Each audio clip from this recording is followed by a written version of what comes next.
My name is Sarah Martinez and I just turned 35. I should have been celebrating with friends, maybe taking that trip to Italy I'd been planning for years, but instead I was sitting in my childhood bedroom at 3 in the morning, staring at my phone screen filled with 17 missed calls from my family. Something inside me finally snapped after 15 years of being everyone's emergency contact, their emotional dumping ground, their unpaid therapist, and their go-to solution for every crisis. It started when I was 20. My parents had just gone through a messy divorce, and suddenly I became the family mediator. My younger brother Jake was spiraling into depression, my sister Emma was acting out in high school, and my mom was having what she called her breakdown phase, which apparently required daily 3-hour phone calls where I listened to her cry about Dad's new girlfriend. Dad, meanwhile, had completely checked out, leaving me to pick up all the pieces he'd scattered across our fractured family. The thing is, I was good at it.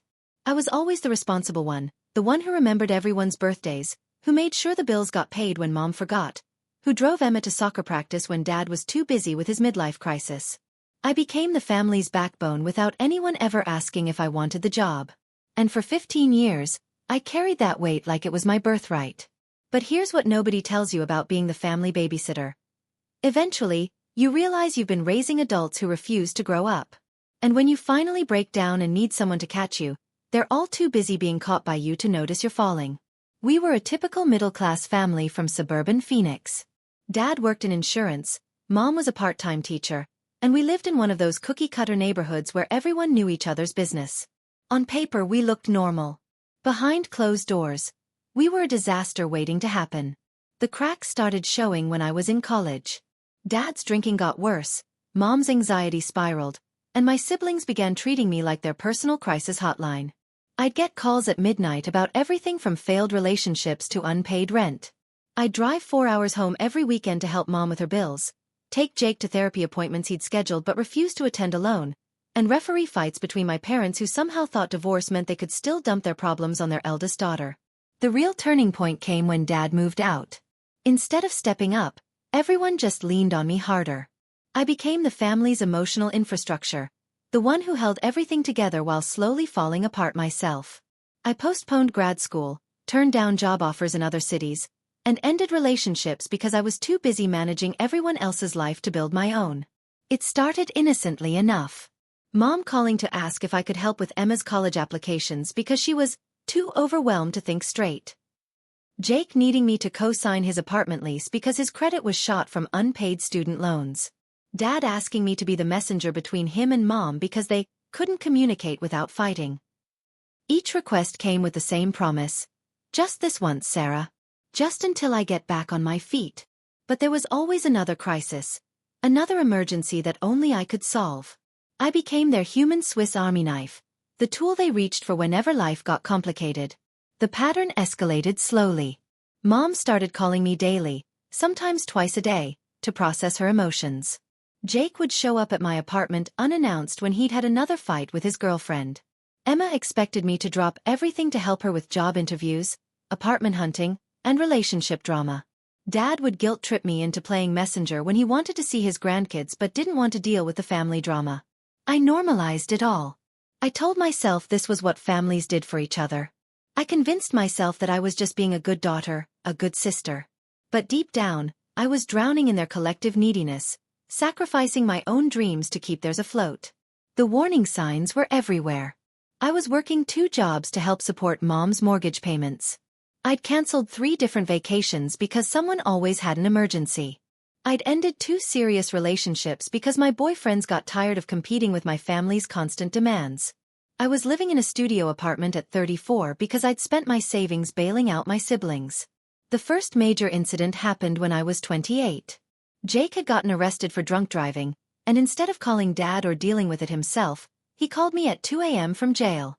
I spent my entire emergency fund on his bail and lawyer fees, money I'd been saving for a down payment on a house. When I asked him to pay me back, he said, "I thought family was supposed to help each other." 2 years later, it was Emma's turn. She'd gotten pregnant by a guy who disappeared the moment she told him. Instead of telling our parents, she called me, crying and asking me to go with her to the doctor's appointments. I took time off work, drove her to appointments, and helped her through the miscarriage she eventually had. When I gently suggested she might want to talk to Mom about it, she said, You're the only one who understands me. Mom's demands were the most suffocating. She'd call me every morning on my way to work to complain about her loneliness, her money problems, her health issues. She'd call me every evening to rehash the same problems. Weekends were spent either visiting her or talking her through whatever crisis she'd manufactured that week. When I tried to establish boundaries, she'd cry and say, "You're all I have left." The financial toll was devastating. I'd loaned Jake over $15,000 over the years, money I never saw again. I was paying for Mom's car insurance and helping with her mortgage. I'd bought Emma's work clothes, paid for her professional headshots, and covered her security deposit on 3 different apartments. I was hemorrhaging money while they lived their lives assuming I'd always be there to catch them when they fell. My friends started commenting on how I'd become a ghost. I'd cancel plans constantly because someone in my family needed me. I'd leave dates early because Mom was having a panic attack. I'd work overtime to make up for the time I'd spent managing their crises. My coworkers started calling me the family therapist because I was always on the phone dealing with someone's drama. The romantic relationships were the hardest casualties. David, who I'd been with for 2 years, finally gave me an ultimatum. "I feel like I'm dating your entire family, not just you." When I chose to help Jake through his latest breakdown instead of going to David's company party, he ended things. "You're not available for a relationship, Sarah. You're too busy being everyone's mother." The final straw came last month, on my 35th birthday. I'd planned a small dinner with friends, nothing fancy, just a chance to celebrate myself for once. I'd made reservations at my favorite restaurant and was actually looking forward to a night that was about me. At 6 p.m., 2 hours before dinner, my phone started ringing. First it was Mom, sobbing because she'd had another fight with her boyfriend and needed me to come over immediately. Then Jake called, drunk and emotional, saying he was thinking about hurting himself and needed me to talk him down. Emma texted saying she'd gotten fired from her job and needed me to help her figure out what to do next. I stood in my bedroom, dressed for dinner, watching my phone light up with their neediness, and something inside me just broke. I called my friends and canceled dinner. I drove to Mom's house first, spent 2 hours listening to her cry about a fight that was clearly her fault. Then I drove to Jake's apartment, where I found him drunk but fine, just wallowing in self-pity. By the time I got home, it was midnight on my birthday. That's when I called them all. Mom, Jake, Emma, even Dad. I told them I needed help. I told them I was drowning, that I couldn't keep being their emotional life raft. I told them I was having panic attacks, that I couldn't sleep, that I felt like I was disappearing under the weight of their problems. Mom's response was immediate. "Oh honey, you always manage to figure things out. You're so strong." Jake laughed and said, "Come on, Sarah, you always land on your feet." Emma was the worst. "You're being dramatic. You're fine. You always are." Dad's response was the one that shattered me completely. "Sarah, you've been handling everything perfectly for years. You don't need help. You need to stop overthinking things." The next morning, I made a list of everything I was going to stop doing. No more emergency loans. No more daily phone calls.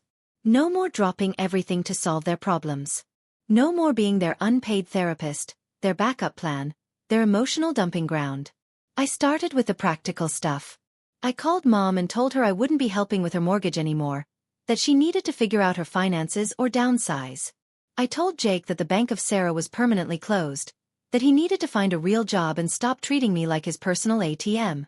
I told Emma that she was 32 years old and needed to start handling her own crises. The pushback was immediate and brutal.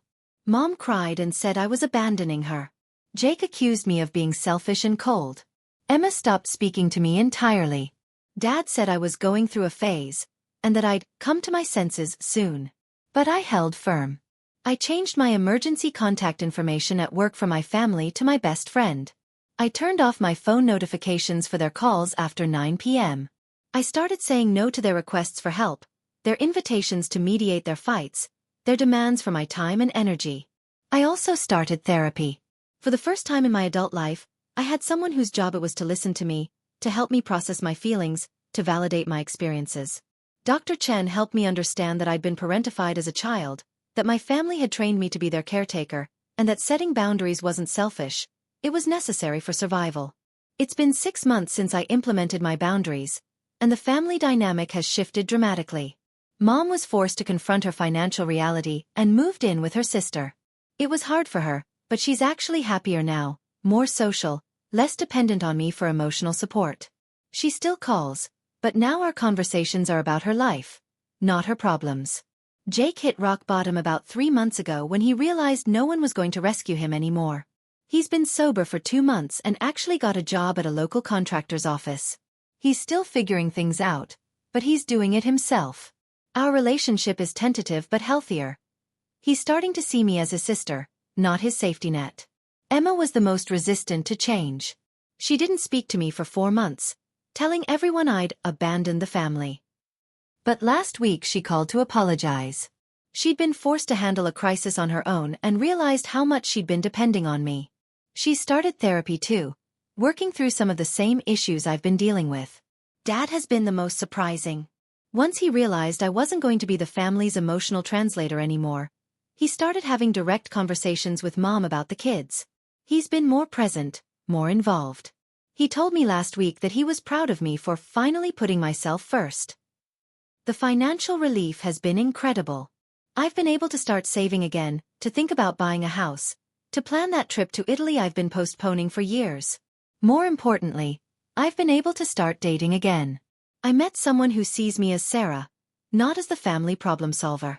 We're taking it slow, but for the first time in years, I feel like I have space in my life for a relationship. Today, my family is healthier because I stopped enabling their dysfunction. They're more independent, more resilient, more capable of handling their own lives. And I'm finally living mine.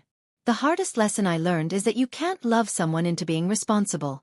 You can't sacrifice yourself to save someone who doesn't want to be saved. And you can't be everyone's babysitter forever without losing yourself in the process. If you're reading this and you recognize yourself in my story, know that it's not your job to fix everyone around you. It's not selfish to have boundaries.